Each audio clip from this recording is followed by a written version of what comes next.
As a songwriter, it's important to listen to music with a critical ear so that you can learn from other songs, because now you are a creator, not just simply a consumer. So in this series, we've been talking about different things to listen for. We talked about listening to melodies as a songwriter. We talked about listening to the lyrics as a songwriter. Today, we're going to talk about listening to arrangements as a songwriter. Let's talk about it.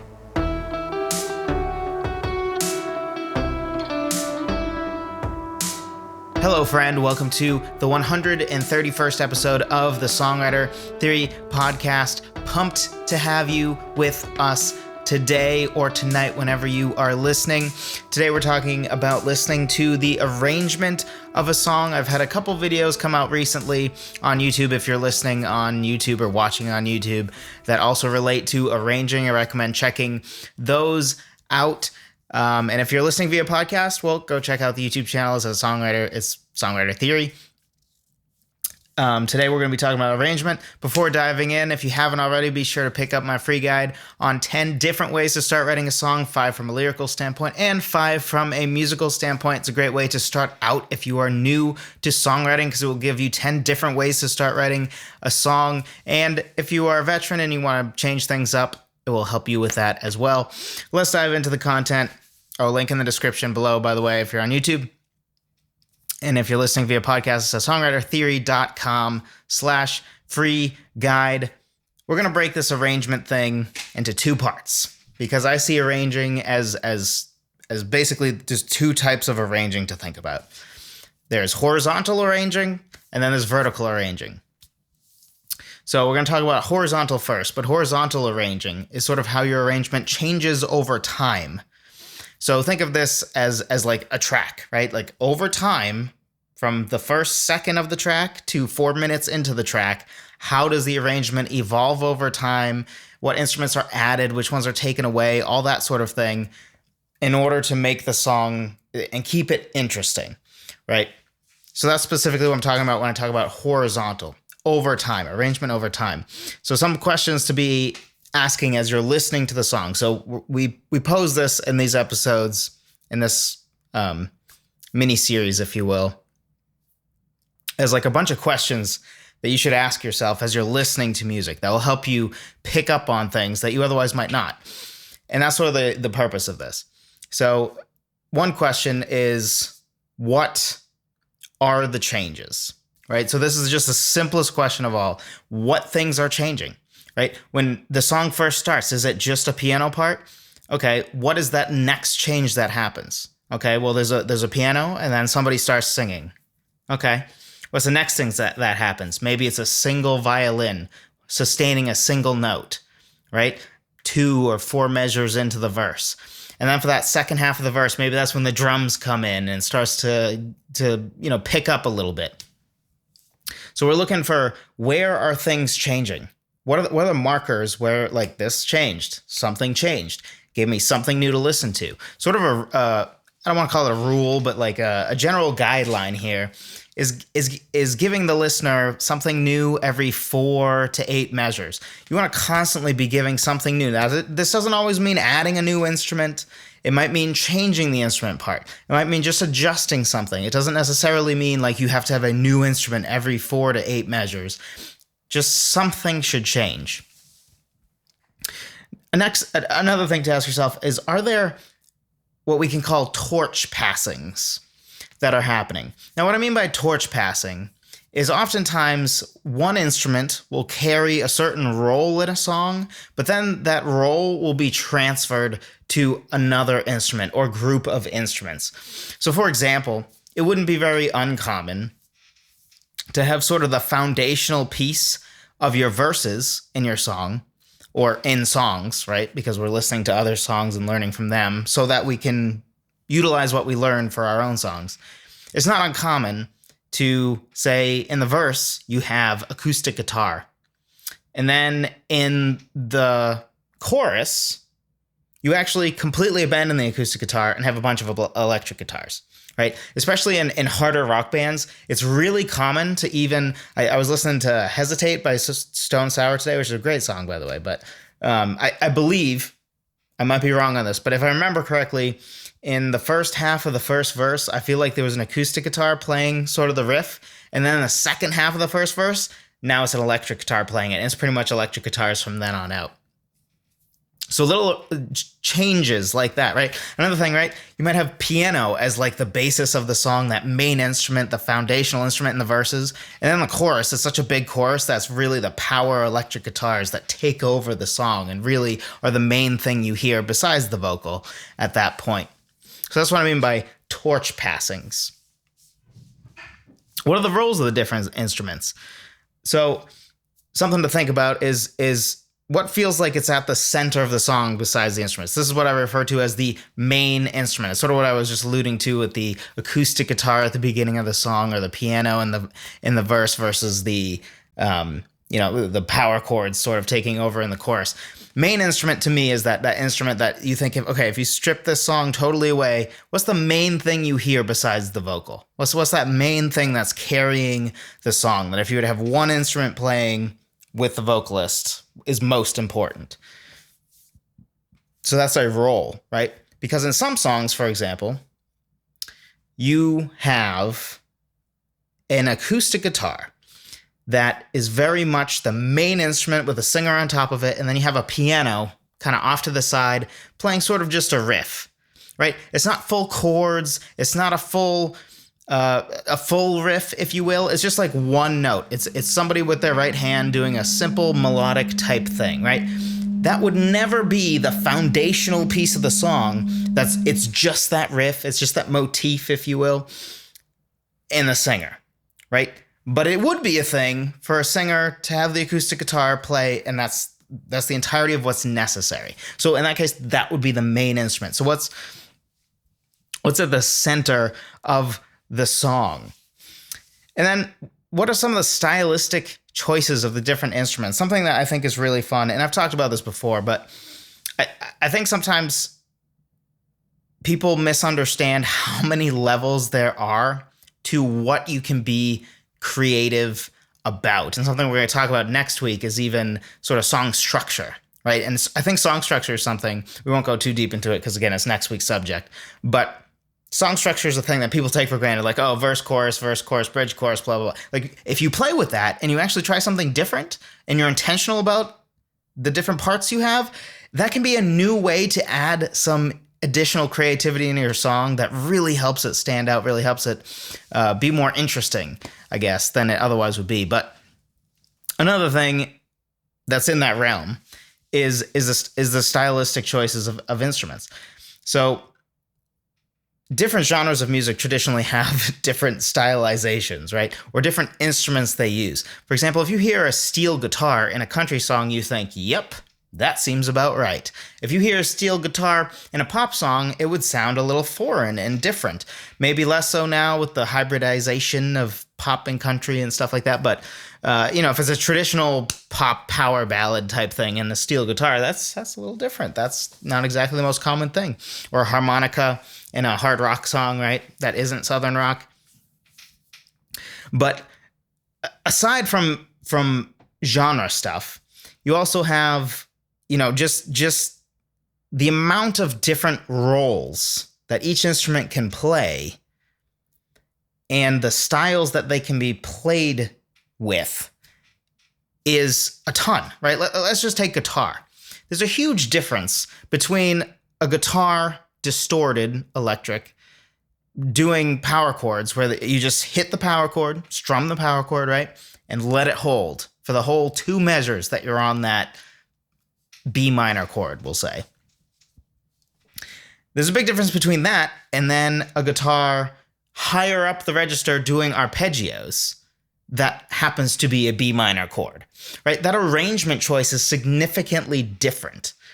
Or, there's also, you can do a riff, it's not really a lead part so much as it's a riff on lower strings. So bands that would do this, take like a Breaking Benjamin, if you know who they are. Really common thing that Breaking Benjamin does is what I call like dueling guitars. I don't know if there's a better term for it. I don't think there's a technical term for it, but it's very common that they have this riff that's pretty fast playing that's just the lowest string on the guitar, and then they also have a traditional lead riff on top. So it's two riffs. It's not just chords and then a riff on top. It's two different riffs. And one riff is, your traditional rock riff that's playing like a lead part, and the other one is on just that lowest string. So that would be like a stylistic choice. So other things to look at, right? Strings. How are strings being used? Are they used to fill in the mix? Are they used sort of in the higher end of the mix in order to give a little top end to it? Are they staccato to sort of add energy? Overall, what's sort of the sound of that each instrument is bringing? Is the sound giving it this modern feel because it's sort of a synth type sound? It sounds very 21st century, or is it strings and organs and stuff that gives it a little more classic feel to it? And then another one, bass. Bass is actually a really interesting one because there are a lot of songs where bass is basically just an extension of the guitars. Right, where it's basically the bass guitar is playing along with the power chords, electric guitars, so that it's really just an extension of what the guitars are doing. And there's nothing wrong with that, right?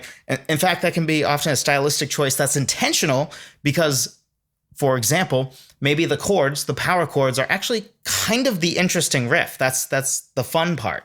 So why do you need the bass to go off doing something different when you can just double down on that sweet riff, right? And sometimes you just want to make your guitars as thick as possible, and a great way to do that is to have the bass function as an extension of the guitars. Now this wall of guitars sounds absolutely massive because the bass is contributing to it. But in that case, right, you're probably not going to have a memorable bass line. A memorable bass line usually comes from the bass sort of doing its own thing, having a sort of starring role that's outside of what the guitars are doing. That's a stylistic choice that we can have. And piano is a very interesting one because a lot of times, and this depends on the strengths of the band or, the singer, in a singer-songwriter instance, but piano, right, is an instrument that is you think nothing of if it's the main instrument, kind of like acoustic guitar. But also you think nothing of it being sort of just a part that contributes, right? A lot of other instruments, piano and guitar are basically the only two I think that fit this. The main instrument is almost never anything other than a guitar or a piano. In popular music, we'll call it. Not pop music, not like pop radio, but like in music that wouldn't be considered like classical or jazz. So the role of piano changes drastically from one song to the next. Unlike, bass is generally fulfilling a similar role. Sure, it can be an extension of the electric guitars. Sure, it might have its own bass line to make it interesting. Yeah, sure. Drums, almost always the exact same role, right? The drums are the main thing that's sort of driving that rhythm forward. Strings strings are almost never the main instrument, right? It's sort of like you hire a string quartet to kind of add to your sound, but it's kind of supplementary, right? It's not the main thing. Guitar and piano, though, are the main two things that can either be main or sort of off to the side. And so piano is one that is something to listen for, right? Does it sound like a pianist wrote this song? Like the piano is sort of that main driving force of the song, or is it not? What are their stylistic choices? And then next thing we got to look at is in repeated sections, what is it that's changing? So something really common that happens. Because if you think about it, a chorus on average probably repeats 3 times or 3.5 times maybe on average, because it's pretty rare for a song to only have a chorus happen twice. Especially the more popular the genre, I feel like the more it caters towards more times the chorus. It's just everything feels like it's almost an excuse to get back to the chorus in certain pop-like genres. But so probably on average like 3.5, 4. So how, when somebody is hearing the chorus for the 3rd time, Outside of just like, yes, we should write our choruses to be so good that nobody's sick of it by the third time. Yes, of course. But how do you add something just a little more interesting to make sure and to really make that last chorus pop, or to really just make it so that each chorus isn't underwhelming, right? Like, oh, here we go again. Just add something a little bit more to make it interesting. A common thing is to actually have sort of a not a solo guitar per se, but an extra lead part in an electric guitar is very commonly in the last chorus, especially in genres that are somewhere in the vicinity of rock. Whether that being sort of, on the harder end, like the Disturbed area, or on the softer end of what might be called pop rock, which is a term that I don't like at all, because somehow it feels like condescending to that, like, you're not real rock, you're like sellouts, I feel like is the implication, which I don't agree with. But so specifically in repeated sections, what are they doing to make it more interesting? So what I'm saying here is, instead of just listening horizontally across, think to yourself, okay, I heard the first verse. What instruments did I hear? The second verse, now that the chorus has happened, the second verse, what's changed since the first verse? What sort of change-ups have I seen? Has it, in some songs, right, it completely 180s. Some songs will have, like, it will just be a piano and a vocalist in the first verse, and then in the second verse, there is no piano, right? It's just like all electric guitars and riffage and nothing even playing the same part that the piano had. Of course, the same underlying chords will be the same, at least the vast majority of the time, but radical difference from one to the next. So look for stuff like that. Usually choruses have less radical changes, although sometimes it's not super uncommon, right, to have the first chorus sort of an octave down vocally and a kind of laid back version of it where it's like still just pretty acoustic, but then the second chorus is when it explodes into the really large chorus. So these are the sort of things that you're looking for as far as a horizontal arrangement. Vertical arrangement. This is how your arrangement stacks at any given time. So horizontal was over time, how things are changing, right? Vertical is like, okay, how are all the pieces that currently exist at any given point in time fitting together to create this arrangement of what I'm hearing? So what pitch range is one of the first things to look for here. Because a common mistake, and a rookie mistake I made making the first album I did with my band back in the day, because I remember we went to get it mixed, the album, and the criticism that the guy had, he said, like, this is great, but for future reference, you have a lot of stuff sort of in the mid-range. Your piano part, mid-range. Your guitars, mid-range, right? Guitars are basically always mid-range, especially like power chord type stuff. Lower mid-range, I guess, but mid-range. So we had a ton of parts that were all sort of in the same pitch area, which then makes it harder to mix. But even just from a songwriting perspective, totally ignoring the recording side of things. Even if you weren't to record it and you were to play it live, or you, I don't know, you're just arranging your song. I don't know what context you're arranging your song to not play it live or record it. I don't know what that scenario is. That seems like a non-existent one, but taking arranging on its own, you generally want to have different parts in different pitch ranges. This is not to say you can't double up, right? Of course you can have more than, one instrument in one pitch range. Otherwise you can only have like 6 instruments in your entire arrangement, which is ridiculous. Nobody does that. I mean, I shouldn't say nobody. Acoustic artists, I guess, would, but very few. Most songs you hear, there's like 30 to 500 tracks. Not really 500. That's hyperbole, but a lot of professional tracks really do get up to like 120 and crazy stuff like that. But for you and I, we should probably stick to 24-ish. But certainly more than 6. But you do want to pay attention to, you don't want everything in the mid-range. So listen to these songs. What is part of what pitch range, right? The electric guitars alone might be covering a pretty wide pitch range. If you think about it, the lead part is usually not even playing on the same strings that the power chords are. The power chords are the lower 2 or 3 strings, right? And then the lead part is generally on the upper 3 strings, which right there tells you, like, okay, these are not in the same pitch area, right? Or even the Breaking Benjamin thing I mentioned earlier. You know, one is on the lowest string, the riff, and the other riff is on the higher strings. Separated pitch range. The piano. You might notice if there's a lot of guitar strumming action going on, the piano part will be a little higher and it won't be so rich and mid-rangey, so that it can fit in better and sort of be on top of the guitars, because again, you don't want things conflicting too much. Something that I do personally is I like my guitars to kind of cut, because I like a lot of guitars. It gives a rich, sort of powerful sound. So I like a lot of electric guitars. So I arrange them in a way where I have my baritone electric guitar do power chords, which is lower, and then I'll do like higher power chords with my almost normally tuned guitars, technically a half step down, but basically standard tuning. And then I also have one in Nashville tuning, which is basically just higher tuning. Just think higher.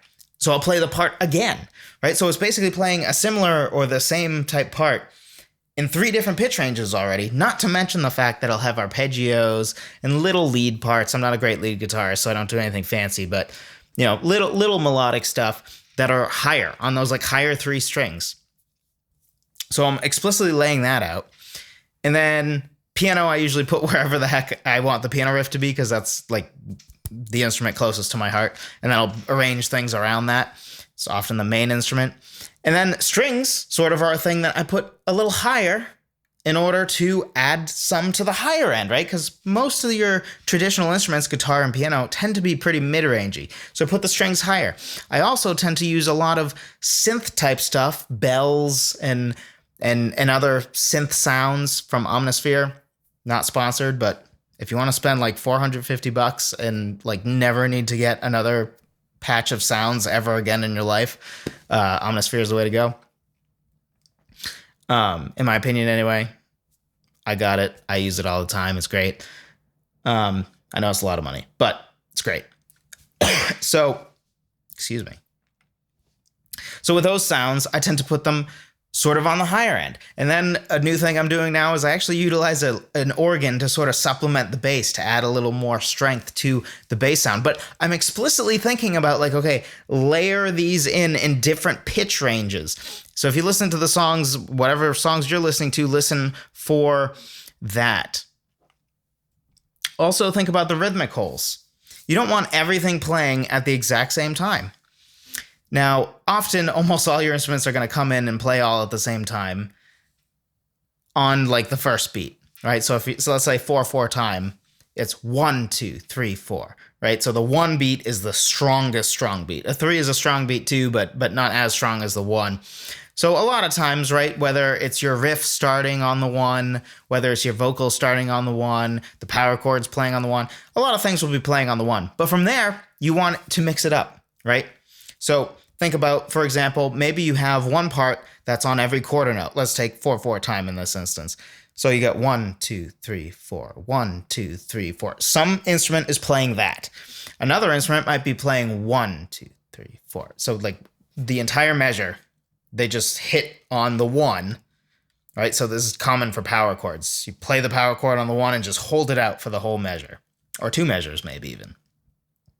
And then you have parts that are actually doing something that's syncopated, right? So it's not quite on any of the beats. It's a little more melodic by nature. Or, you know, you might have arpeggios that are syncopated. Or arpeggios you might have that are going even faster than quarter notes. So maybe they're more in the 16th note range, where they're sort of just adding a nice sort of texture of arpeggios. So think about the different rhythmic holes, if you will. And a great way to do that is just constantly think, okay, what's a new rhythm that I can add with this next part? Or in this case, when you're listening to other songs, right, what rhythm is that one part, right? If I just tap out that one part and what's doing, right? So we're taking the melodic aspect out of it. If it's a melodic part, we're taking all the notes out of it. We're just taking rhythm, right? Like, what role is that fitting? You know, is one thing going 1, 2, 3, 4, 1, 2, 3, 4, and the other one's going 1, 1, right? And then another one's going 1 to dun, dun, dun, dun, right? All the different things that can combine together to sort of create this entire texture of different rhythms that help each thing stand out a little bit on its own, even if it's in a supplementary role, to help make it not all blend in too much. It creates this interesting soundscape where there's a lot going on. There's a lot of different things that you can pick out if you listen carefully enough. So also, what texture generally are these instruments and these parts adding to the song, right? There's a big difference between violins doing a staccato dun, dun, dun, dun, dun, right? Like that, versus doing some beautiful, haunting melody that's pure legato, right? So the staccato sort of energy driving sound is very, very different than the sound of doing something very legato. And then the different instruments, which ones are adding warmth, which ones are adding, even thickness, right? So, for example, I mentioned that I'm really liking organs lately, specifically to fill out the bass, and that's a texture thing for me. I really like bass. And bass is pretty thick, right? And I like my bass pretty thick. I'm not somebody who's like, oh, I want fuzzy bass. No. I want my bass to be thick and to sort of almost be like a drone of just low. Like, I want to activate that sub a lot, but I don't really need it to have any flavor of like slapping and fuzzy. I don't need that stuff. What I like is the thickness of just pure bass. And this organ helps add to that. And it gives it that rich acoustic-like texture. There's something about the texture of an organ playing a low note that just is so cool to me. And that's a texture decision, right? I like the texture of a low organ. I like the texture of piano low. Single piano notes low combining with bass is something that can really, it adds a lot of attack, because piano has a lot of attack because it's literally a hammer hitting a string, basically, or a series of strings. So those sort of things are also things to be listening for. What texture are all these different parts adding to the song? And do you like that texture? Is it, because you can take certain things that you hear in other songs, even if it's not a genre that you make, you can incorporate ideas from other genres. I very much encourage you to do this. It's a great way to sort of get outside of the box of whatever genre you tend to write in. A great way to do that is to adopt from other genres. Something I did recently was to actually adopt a little bit of a more Breaking Benjamin style. I talked about that low riff, right, on the lowest string only. I actually adopted that in the chorus of a song of mine that's not at all a Breaking Benjamin rock. Like, it doesn't even really have electric guitars in the verses. It's very much a piano-driven song. But then it sort of has that Breaking Benjamin style low single note thing going on. Layered, of course. I have a bunch of guitars doing the same thing. And it makes it different. It's something I haven't heard in that context, in that type of song. Adds an interesting texture to the song that wouldn't necessarily be common, even though there's nothing revolutionary about what I'm doing. It's just different for the genre. So, last question to ask yourself is, overall, what are the different jobs the instruments have? And I think we talked about arranging a couple months back, so I don't want to go too deep into this, because this part specifically I think I talked pretty in depth about.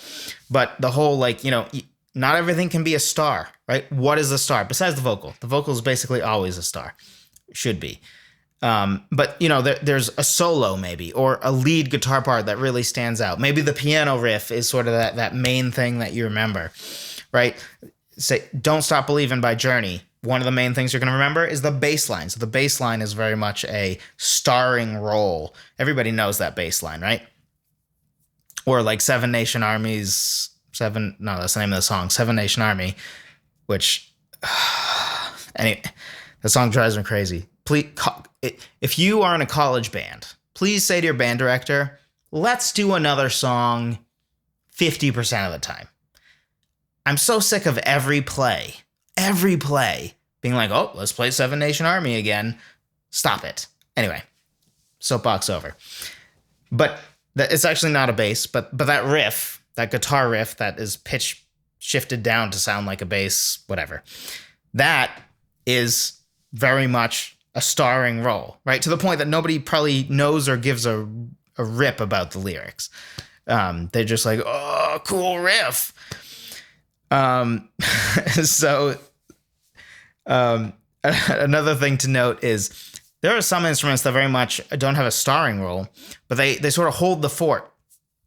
What I mean by that is they're very foundational, where you really couldn't take them away without the song feeling empty.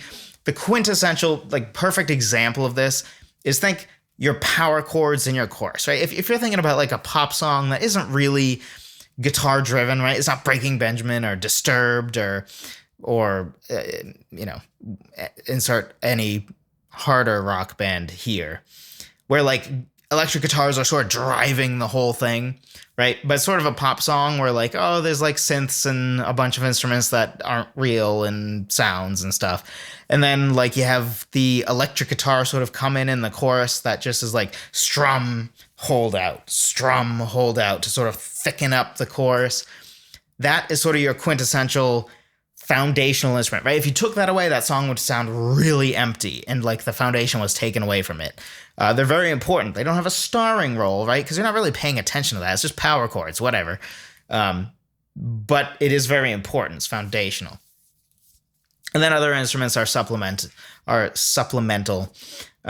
this is going to depend on genre and stuff, right? But for me, for example, very much the body of the song is very traditional band stuff. Piano, guitar, drums, bass are the main part of the song. I have strings and organ as like a supplemental thing. Organ for the texture that I like. Strings also for the texture I like. And I like sort of warmth. And I like more I don't want to call it old school, but I'm not exactly a person who loves the idea of doing all virtual everything and synth everything. Not really my thing. I like it. I enjoy listening to it. But for me, writing, I really like the real instrument sounds.